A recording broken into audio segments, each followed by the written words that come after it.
ternyata branding tuh kayaknya cukup luas banget, nggak melulu tentang logo, gimana sih bikin logo, ternyata juga ada proses-proses di belakangnya. Proses ini malah suatu hal yang tidak menyenangkan gitu, karena lu akan menemukan banyak unpleasant experience. Tapi itu menurut gue baru proses gitu. Menurut aku evaluasi yang harus dilakukan ini, gimana caranya bisa nge-manage waktu, bisa lebih baik, terus gimana caranya aku bisa lebih mencintai desain ini. Mungkin gue bisa jauh lebih cepat belajar kalau gue nerima dari orang lain. Kalau sendiri kan bener-bener sendiri dikit-dikit, tapi emang nantinya banyak gitu. Tapi kalau misal dari orang lain gue bisa jauh lebih cepat. Itu sih yang mungkin dievaluasi ya.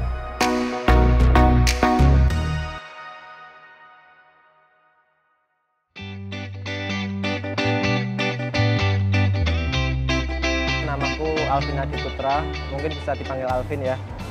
Aku angkatan 19 dari DKV Desain Komunikasi Visual ISI Surakarta.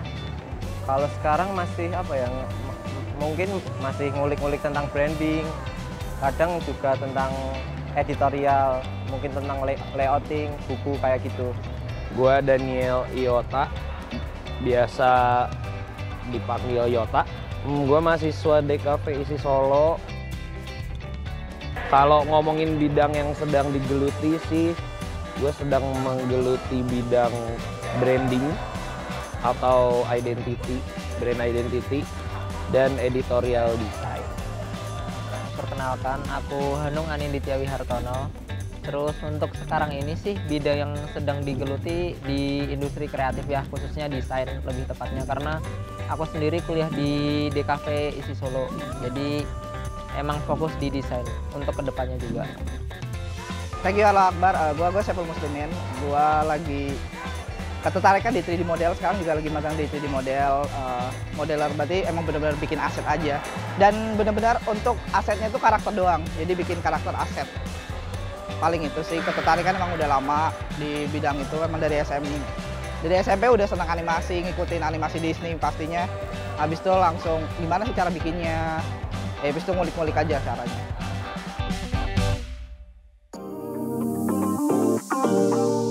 Gimana dulu apa ya, bisa dibilang sejarahnya mungkin kilas baliknya waktu SMA dulu nggak tahu kenapa sejak kelas 1 atau 2 tuh ini pengen ngambil arsitek.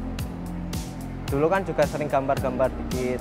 Nah tapi nggak tahu kenapa sejak kelas 3 SMA jadi seneng desain, jadi kenal desain lah. Mulai dari situ mulai ngulik-ngulik tentang apa tuh desain, apa dengan belajar aplikasinya. Nah terus semenjak itu jadi waktu lulus langsung ambil DKV Desain Komunikasi Visual. Sebenarnya awalnya apa ya, kalau ngomongin branding dan editorial ya, sebenarnya nggak juga dari dulu gue memperhatikan desain gitu, seneng main warna, bikin misalnya yang lebih relate kayak logo apa segala gitu, enggak. Pun juga kalau ngomongin editorial kan output yang paling familiar mungkin buku ya. Gue nggak juga yang bookworm, seneng baca buku gitu, cuma mungkin awal mula ketertarikannya sih gue nih suka untuk cerita. Gue orangnya nih sering banget bagiin hal ke teman-teman saya, cerita aja gitu, cerita yang remeh-remeh aja, kayak misalnya gue kemarin malam mimpi ini, mimpi itu, dan lain sebagainya. Seremeh itu pun gue senang menceritakan itu gitu.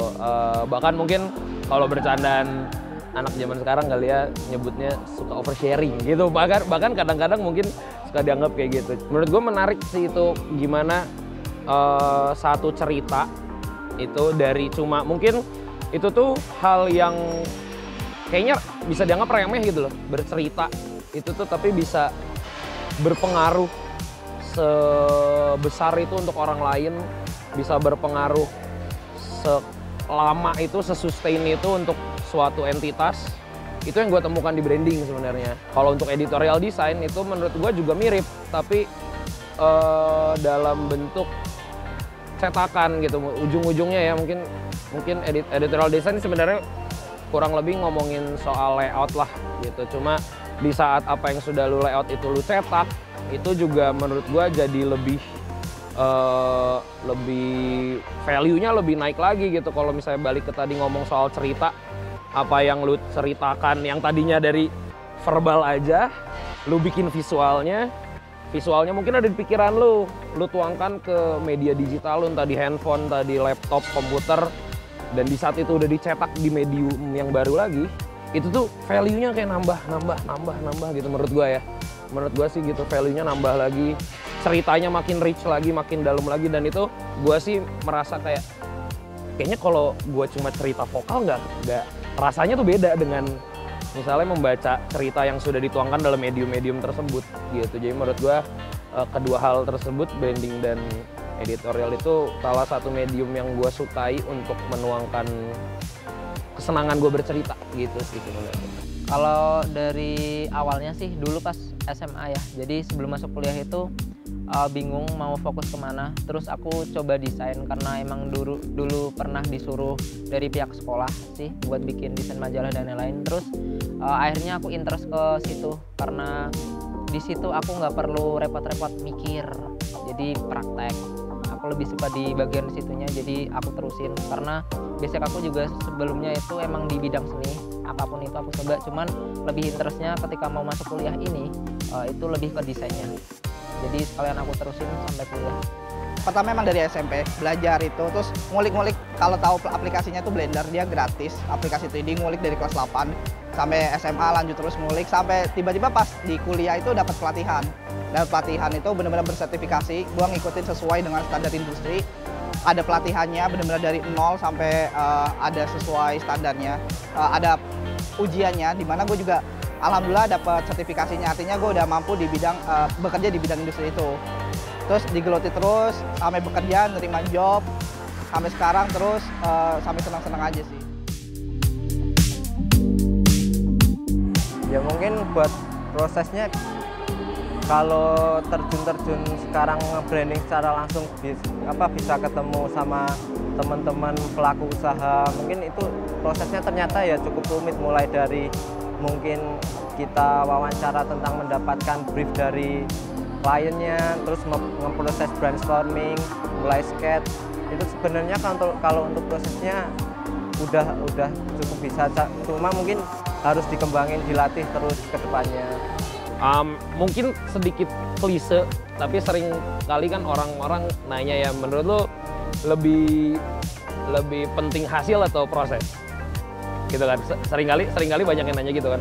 Jujur gue bingung jawabnya, karena akan ada saat dimana gue merasa hasil lebih penting, tapi juga di saat lain gue sering ngerasa proses juga sama-sama penting gitu. Jadi kalau ngomongin khusus secara spesifik proses ya, maknanya buat apa menurut gue? Kalau menurut gue suatu tahap yang memang harus dilewatin sama semua orang gitu. Nggak tahu ya, gue nggak tahu nih, ini bisa pro kontra, bisa orang nggak setuju dengan apa yang gue omongin. Tapi kalau menurut gue, apa yang namanya proses itu kalau lu udah ngerasa nggak enak, kalau menurut gue gitu, ini susah banget, gue nggak bisa ngerjainnya, itu bisa jadi proses gitu. Kalau misalnya gue sendiri, gue ngerasa mengerjakan sesuatu gampang, ini lancar, semuanya berjalan dengan baik, itu menurut gue belum jadi proses gitu.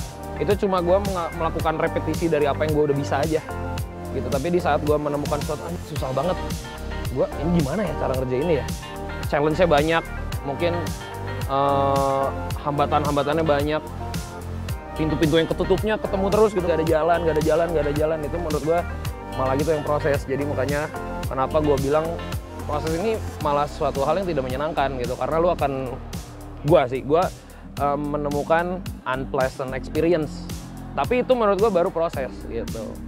Kalau menurut aku ya, proses itu sangat penting karena sebelumnya jujur aja sebelum kuliah aku nggak mau kuliah sih sebelumnya, jadi nggak punya tujuan hidup nih mau kemana setelah lulus SMA. Tapi sebelum lulus itu aku disuruh bikin yang tadi majalah yang sudah aku sebutin di awal itu, jadi ada suatu hal yang bisa aku gelutin nih setelah lulus SMA. Jadi nggak jadi orang yang ngangong aja, jadi bisa lebih berguna di bagian desain, paling enggak lah bisa ngebantu masyarakat, gitu sih tujuan aku.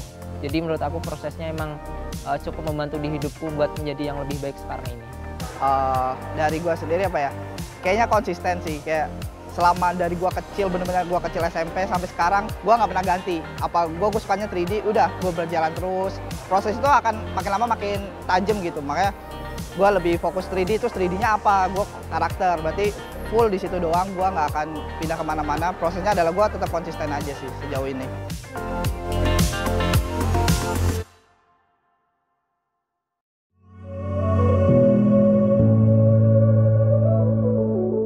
Ini sih mungkin ya dari awal dulu yang cuma belajar logo, terus maksudnya cuma ngerti sekilas tentang branding, terus dengan apa ya belajar terus proses, terus ketemu orang-orang lain yang udah maksudnya ilmunya yang di atas kita, itu juga maksudnya berarti banget buat aku sendiri. Mungkin dari situ bisa banyak ngambil insight-insight baru tentang branding, tentang ya pokoknya dunia digital, terutama bagian branding ini sih. Gue sih percaya kalau orang nggak bakal berhenti belajar gitu ya. Pun juga berarti sama tidak akan berhenti berproses gitu. Jadi ya sayangnya berarti kalau menurut gue akan terus menemukan hal-hal yang tidak menyenangkan itu sih. Apa yang mau gue evaluasi? Sistem dan empati. Itu kalau ngomongin sistem dan empati ini menurut gue dua hal yang bertolak belakang tapi sama-sama punya power untuk menggerakkan lu maupun orang lain untuk mengerjakan sesuatu. Dimana kalau mau ngerjain sesuatu menurut gue itu perlu ada sistem yang baik, sistem yang terstruktur, jelas dan sebagainya, SOP gitu mungkin ya. Tapi kadang-kadang terlalu banyak sistem bikin lu jadi robot gitu, maksudnya sisi manusia lu hilang. Di situ ada empati, maksudnya ada feeling gitu ya, feeling yang lebih terlibat. Ya orang juga harus memperhatikan bagaimana orang lain, perasaan orang lain yang bekerja sama lo gitu kan. Tapi terlalu banyak empati juga nggak tegas gitu. Apa yang lo ingin capai itu juga bisa jadi loyo, nggak tercapai gitu. Jadi kalau misalnya gue dikasih waktu untuk evaluasi, menurut gue dua hal itu kayaknya gue perlu somehow menyeimbangkan kedua hal itu untuk gue sendiri maupun untuk orang lain. Jadi kalau gue sendiri kerja atau gue kerja tim dengan orang lain, dua hal itu bisa berkompromi justru gitu. Dua hal itu nggak jadi permasalahan di tengah. Kalau untuk proses yang sekarang udah aku lakuin cukup sampai selama ini itu masih kurang karena itu belum sesuai dengan tujuan awalku. Jadi aku itu pengen bagian di animasi. Tapi untuk sekarang ini itu belum bisa aku laksanain karena belum bisa fokus ke bagian situ, ke distract banyak hal sih, jadi ada banyak kegiatan dan yang lainnya. Terus menurut aku evaluasi yang harus dilakukan ini gimana caranya bisa nge-manage waktu bisa lebih baik, terus gimana caranya aku bisa lebih mencintai desain ini. Jadi nggak cuman ngedesain aja nih selama ini, jadi aku harus belajar mencintai prosesnya juga. Gimana caranya aku bisa fokus ke desain ini juga dan bisa mencapai tujuan aku di awal, yaitu fokus di bidang animasinya atau mungkin bikin komik sih dulunya gitu. Kalau tujuan jelas belum ya. Tujuannya pasti sebuah pekerjaan, dimana pekerjaan yang diimpikan gitu. Seringnya kalau di dunia animasi pasti, bukan pasti ya, kebanyakan pasti di studio yang besar kayak Disney gitu. Itu salah satu tujuan gue ya pasti ke Disney gitu kan. Cuman kan stepnya masih jauh banget gitu. Kuliah juga belum selesai. Gue mesti masuk dari studio-studio kecil, nanti lompat ke studio makin besar sampai akhirnya bisa tembus ke Disney sana. Skillnya harus pasti diasah lagi sih. Evaluasi, gue tuh orangnya yang ini sebenarnya nggak mau belajar. Maksudnya belajarnya tuh sendiri, bukan dari orang lain. Nah itu sebenarnya kurang sih. Maksudnya mungkin gue bisa jauh lebih cepat belajar kalau gue nerima dari orang lain. Kalau sendiri kan bener-bener sendiri dikit-dikit, tapi emang nantinya banyak gitu. Tapi kalau misal dari orang lain gue bisa jauh lebih cepat. Itu sih yang mungkin dievaluasi ya.